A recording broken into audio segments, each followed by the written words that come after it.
समस्त को नमस्कार जय जगन्नाथ। ये पार्ट 16 रे आमे पढ़िबा ग्रह मानकर मूल त्रिकोण राशि। ग्रह मान मूल त्रिकोण राशि कौन देखते ये आप देखिपे ये नोट करेंगे आपण मैंने सूर्य सूर्य मूल त्रिकोण राशि कौन हम आम सूर्यर मूल त्रिकोण राशि है सिंह राशि।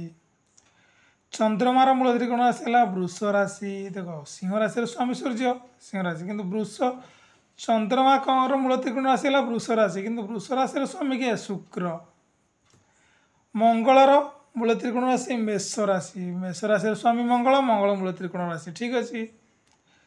बुधर मूल त्रिकोण राशि कन्या देख कन्या राशि स्वामी बुध मिथुन राशि स्वामी बुध किंतु बुधर मूल त्रिकोण राशि किए कन्या। गुरुर मूल त्रिकोण राशि धनु गुरु दुईटा राशि स्वामी धनु राशि स्वामी मीन राशि स्वामी किंतु धनु हूँ गुरुर मूल त्रिकोण राशि।